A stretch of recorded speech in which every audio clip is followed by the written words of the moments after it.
The news hit like a lightning bolt.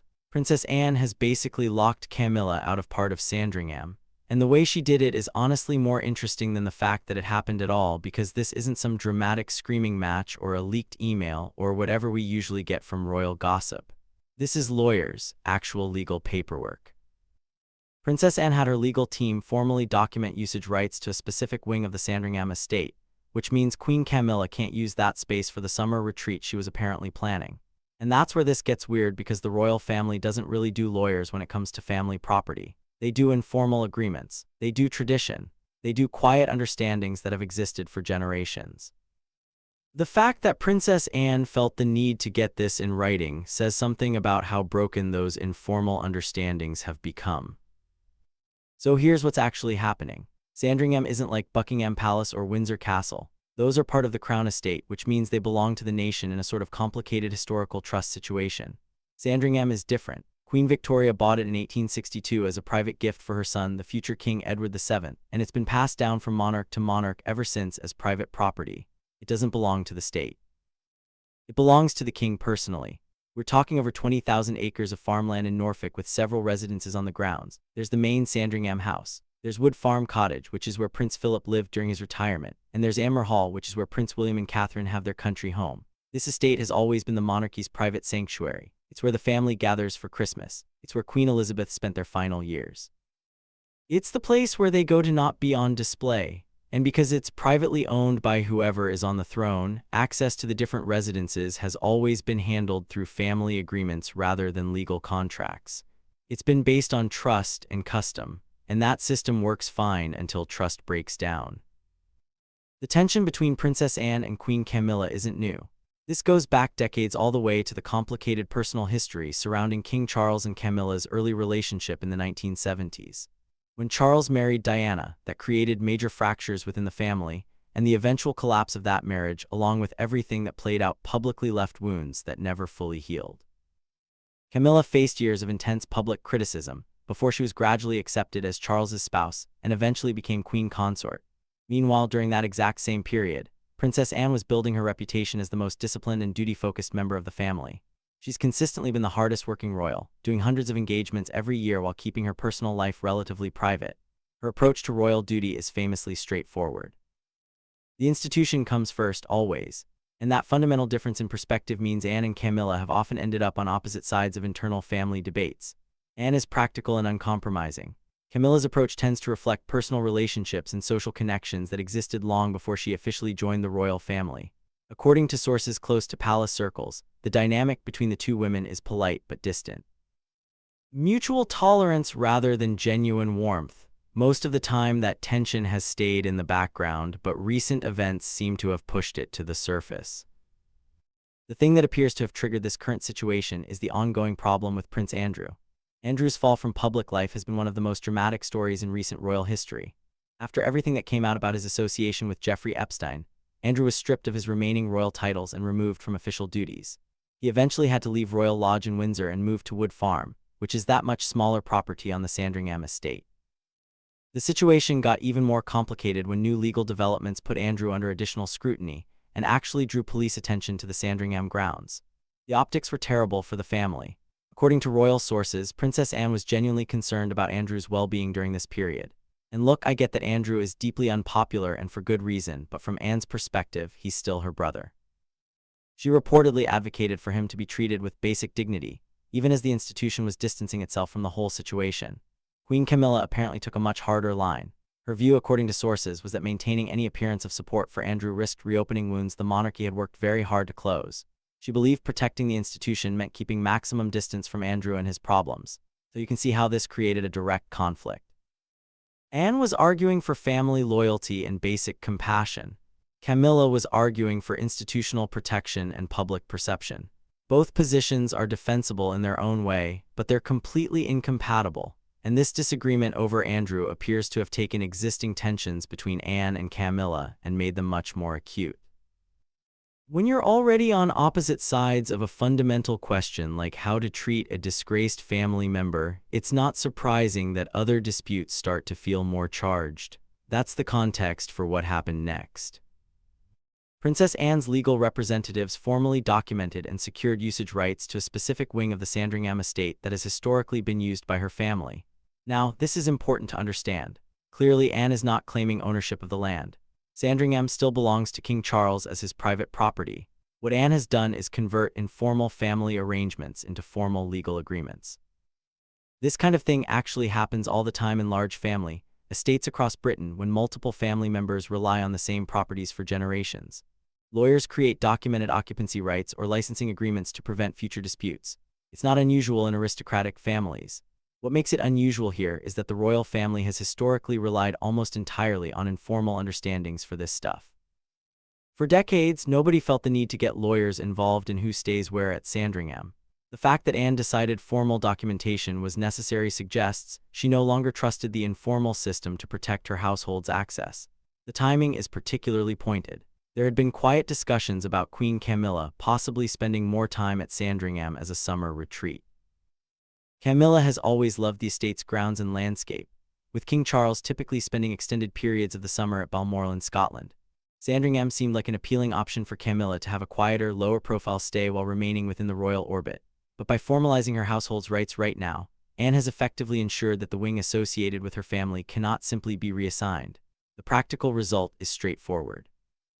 A door that might have been opened through family discussion has now been closed through legal documentation. And this is where it gets really interesting.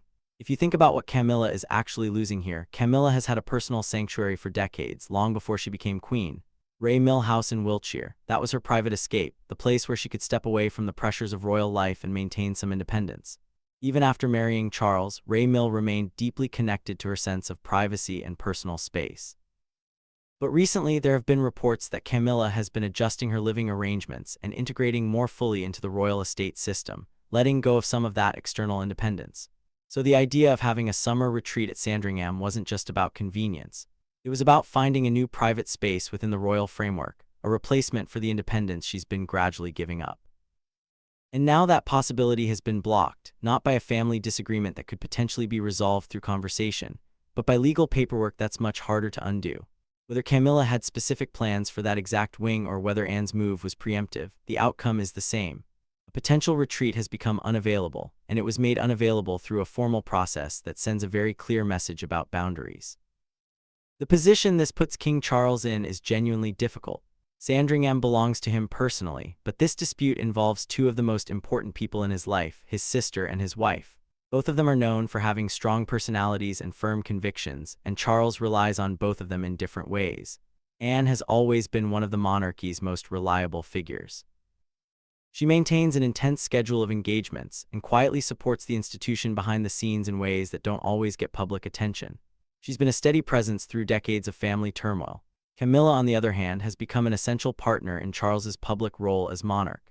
She spent years overcoming public hostility and has established herself as a calming, supportive presence alongside the king. Charles needs both of these women, and the wider family situation makes taking sides even harder. The fallout from the Prince Andrew situation is still ongoing.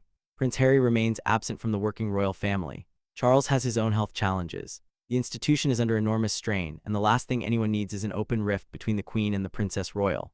So for now, sources say Charles has chosen the traditional royal strategy, which is silence. Don't address it publicly, don't force a resolution, just let things sit. But silence doesn't actually resolve tension. Most of the time, it just postpones the moment when a decision becomes unavoidable. Eventually, Charles is going to have to navigate this because having lawyers involved in family property disputes is not a situation that just goes away on its own. The presence of legal documentation in how Sandringham is managed is genuinely significant for anyone who follows royal history. For generations, the way the family handled access to different residences was based entirely on informal agreements, discrete understandings about who would stay where during visits. These arrangements reflected a culture built on tradition and personal trust. The assumption was always that family members would work things out among themselves without needing to involve outside professionals. When lawyers start producing formal documents, it's a sign that those informal systems have stopped working. By having her legal team document usage rights, Princess Anne has turned what used to be a family conversation into a legal matter. The ultimate ownership of Sandringham hasn't changed. The estate still belongs to Charles, but written agreements create expectations that are much harder to adjust on short notice. What used to depend on goodwill and mutual understanding now has the weight of legal clarity behind it. And that shift is important because it suggests the internal relationships within the House of Windsor are evolving, moving from a structure based on tradition to one increasingly governed by formal agreements and legal protections. When legal language replaces family understanding, it usually means there are deeper problems underneath. You don't call the lawyers unless you think you need them. Sandringham has always represented something special in royal life. It's where the monarchs could temporarily set aside the ceremony and just exist as a family. Christmas traditions are preserved there. Long walks through the Norfolk countryside provide escape from public duties. Some of the most private moments in royal history have happened on that estate. But even this intensely personal space isn't immune to the tensions running through the modern monarchy. Princess Anne's legal actions have turned part of the estate into a symbol of division, a boundary line drawn within the family itself. For Queen Camilla, it represents an unexpected obstacle and probably a personal slight whether or not it was intended that way. For King Charles, it highlights the impossible difficulty of balancing family loyalty with the demands of leadership. And for anyone watching the monarchy, it raises a question that's hard to ignore. If the royal family needs lawyers to determine who can stay in which part of their private estate, what does that tell us about the actual state of relationships inside that family? The most revealing royal conflicts don't happen in public. They unfold quietly behind closed doors through the kind of legal paperwork that never makes a headline but changes the practical reality of how people live together, or in this case, how they don't. Now I want to dig a little deeper into Princess Anne's specific motivation here, because I think there's more to this than just the Andrew situation. If you look at Anne's entire life trajectory, her relationship to physical spaces within the royal estate has always been somewhat complex. She doesn't have the same kind of sprawling portfolio of residences that some other family members have accumulated. Gatcombe Park in Gloucestershire has been her primary country home since 1976, a gift from the Queen that gave her genuine independence. But Anne has also maintained a consistent presence at the various royal estates throughout her life, and particularly at Sandringham. Her children Peter Phillips and Zara Tyndall grew up spending significant time there. There are decades of family memories tied to those rooms and corridors. So when I see Anne moving to legally protect her household's access to a specific wing, I don't just see a reaction to the current tensions with Camilla. I see someone who is thinking long-term, who is looking ahead to how the estate will be managed in the years and decades to come, and who is making absolutely certain that her branch of the family retains its place within that landscape. It's the kind of forward-thinking protectiveness that defines Anne's entire approach to life. She doesn't wait for problems to arise and then scramble to fix them. She anticipates, plans, and acts. That's who she's always been. And this brings me to something that doesn't get discussed enough when we talk about royal family dynamics. The generational shift that's happening right now is enormous. Queen Elizabeth was the gravitational center of this family for over 70 years. Her presence, her authority, her way of doing things, it all held the family in a particular orbit. When she died, that gravity shifted. Charles is now the monarch, but he doesn't command the same kind of unquestioned familial authority that his mother did. He just doesn't. And that means the old ways of resolving disputes, the informal conversations, the quiet deference to the sovereign's wishes, those mechanisms are weaker now than they've ever been. In that kind of environment, it actually makes complete sense that someone like Princess Anne would turn to legal structures to secure her position. She's not being dramatic or paranoid. She's being realistic about the fact that the old system depended on a figure who is no longer here, and the new system hasn't fully established itself yet. The legal paperwork is essentially a bridge between the informal past and whatever the future of the monarchy looks like, and Anne is making sure her family doesn't fall through the cracks during that transition.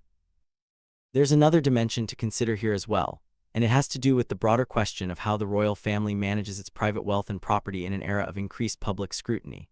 Every royal expenditure, every use of a residence, every allocation of resources is now subject to intense media and public examination. The days when the family could quietly shuffle properties around among themselves without anyone noticing are long gone. In that context, having clear legal documentation might actually protect everyone involved, including Charles and Camilla, if there's ever a future controversy about who's using what part of Sandringham and on what basis. Having formal agreements in place provides a clear answer. It takes the ambiguity out of the equation. I'm not suggesting that Anne's primary motivation was to help Charles avoid future PR headaches. I think her primary motivation was to protect her own household's interests. But the secondary effect of formalizing these arrangements is that it creates transparency and clarity in a system that has historically operated on opacity and assumption. That's not necessarily a bad thing for an institution that is constantly trying to demonstrate that it is modern, accountable, and well-managed. Let me also address something that I've seen floating around in the comments on some of our other videos. Some people have suggested that this whole situation is being overblown, that Camilla probably didn't even want that particular wing, that Anne's legal move was just routine estate management, and the media is making it into a feud because that's what the media does. And I understand that skepticism. I really do. We've all seen how royal stories can get exaggerated and distorted. But here's why I think this one is genuinely significant. In the world of the British aristocracy, and the royal family sits at the very top of that world, property arrangements are never just about property. They're about status, they're about influence, they're about who belongs and who doesn't. When you formalize a right of usage, you're not just securing a physical space, you're making a statement about your position within the family hierarchy. You're saying that your connection to that place is not contingent on anyone's goodwill or favor. It's established. It's documented. It's yours. That's a powerful message to send, and it's not one that gets sent casually. Anne doesn't do anything casually. Everything she does is deliberate. So yes, on the surface this might look like a routine legal matter, but in the context of the known tensions between these two women, the timing of it, and the history of how Sandringham has always been managed, I think it's entirely reasonable to read this as a significant moment in the ongoing evolution of the family's internal dynamics. And what about Camilla's perspective in all of this? I've spent a lot of time talking about Anne's motivations and the broader historical context, but I think it's worth sitting with what this must feel like from Camilla's side. This is a woman who spent decades being portrayed as the villain in a national love story. She endured a level of public hatred that most of us can't even imagine. She was called names in the press, blamed for the breakdown of Charles and Diana's marriage, and treated as an outsider who would never truly belong. She climbed a mountain of public disapproval to get to where she is now. And even after marrying Charles, even after becoming queen, there have always been whispers that she isn't quite accepted by certain members of the family, that some of them still see her as the newcomer, the interloper, the one who doesn't fully understand the weight of the institution she's now part of. Now imagine being in that position and discovering that your sister-in-law has lawyered up to make sure you can't use a particular part of the family estate. It doesn't matter how politely it's handled or how technically justified it might be. On a human level, that stings. It reinforces every insecurity about whether you're truly welcome.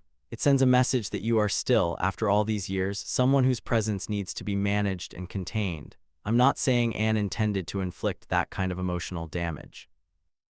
I genuinely don't know what her intentions were, but I do know that impact matters as much as intent, and the impact on Camilla here is unlikely to be positive. This also raises interesting questions about the future of Sandringham itself. Charles is not a young man, and he's dealing with significant health issues that have been publicly acknowledged.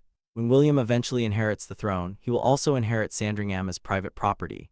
William and Catherine already have a strong connection to the estate through Anmer Hall, which they renovated and have used as a family retreat for years. Their children have spent formative time there riding ponies, exploring the grounds, building their own memories just as previous generations did. When William becomes the owner of Sandringham, how will he handle these kinds of internal family disputes? Will he maintain the formal legal arrangements that Anne has put in place? Or will he try to return to a more traditional and informal way of managing things? Will he have his own vision for how the different residences on the estate should be allocated? These are not idle questions. The way property is managed within the family has a direct impact on relationships, and relationships have a direct impact on the functioning of the monarchy as an institution.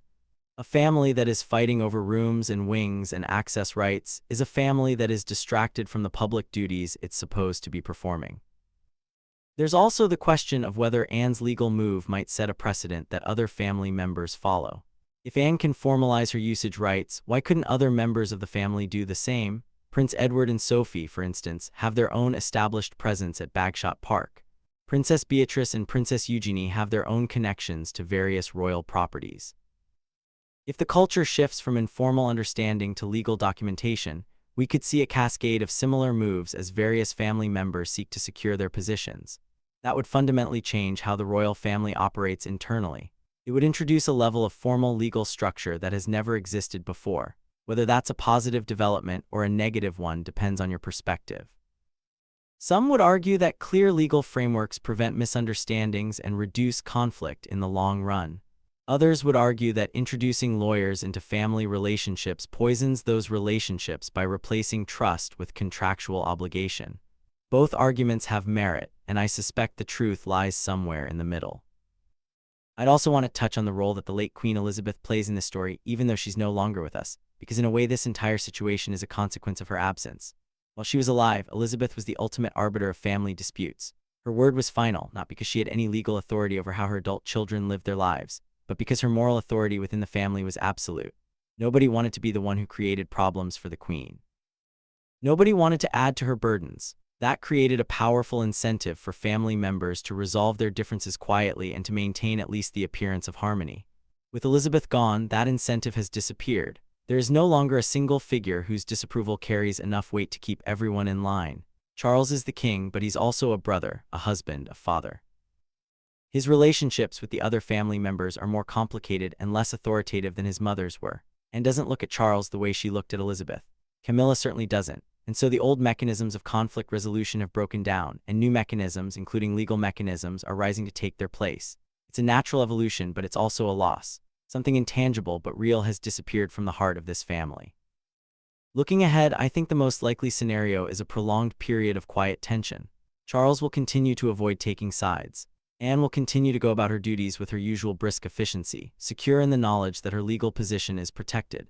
Camilla will find other ways to carve out private space for herself, perhaps at a different property or in a different part of Sandringham altogether. The family will gather for Christmas and pose for photographs and smile for the cameras, and none of this will be visible on the surface.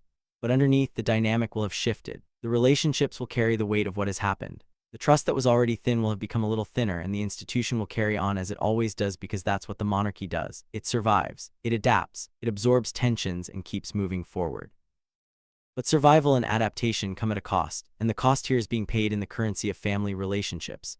The question is how much of that currency is left and whether there will come a point when the balance runs out. For now, the lawyers have done their work. The documents have been filed, and a wing of Sandringham has become a boundary line between two women who were never going to be friends. The story continues, and we'll be here to follow it wherever it goes.